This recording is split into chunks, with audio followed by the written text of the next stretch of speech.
বিশ্বের সবচেয়ে বড় সামরিক জোট ন্যাটোর বার্ষিক শীর্ষ সম্মেলনে অংশ নিতে আসা বিশ্ব নেতাদের পদচারণায় মুখর নেদারল্যান্ডসের হেগ শহর।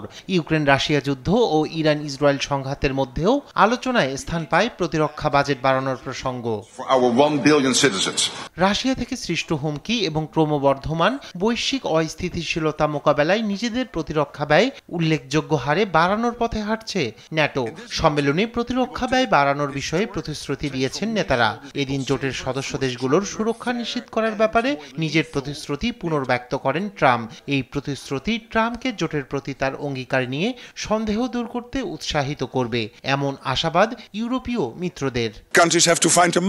রাশিয়ার হুমকি ও আন্তর্জাতিক নিরাপত্তা পরিস্থিতি বিবেচনায় আমার সহকর্মীদের মধ্যে একটি পূর্ণাঙ্গ ঐক্যমত্য তৈরি হয়েছে। এই ব্যয় ছাড়া আমাদের আর কোনো পথ নেই। দীর্ঘদিন ধরে যুক্তরাষ্ট্র অভিযোগ করে আসছে, ইউরোপীয় দেশগুলোকে রক্ষা করতে তারা খুব বেশি ব্যয় করছে। এই ঐক্যমত্য সেই সন্দেহ দূর করবে। সম্মেলনে অংশ নিয়ে সাংবাদিকদের সঙ্গে কথা বলেন ট্রাম্প। ইরানের পরমাণু কর্মসূচি যুক্তরাষ্ট্রের হামলায় অন্তত কয়েক দশক পিছিয়েছে বলে মন্তব্য করেন তিনি। মূলত কয়েক দশক পিছিয়ে গেল ইরান। আমি মনে করি তারা এর মধ্য দিয়ে নরক যন্ত্রণা থেকে বেঁচে গেল। ওই আঘাত যুদ্ধের সমাপ্তি টেনেছে।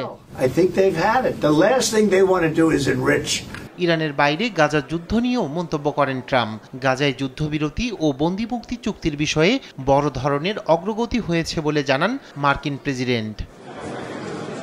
রায়হান কবির শুভ্র, নিউজ ডেস্ক, দেশ টিভি।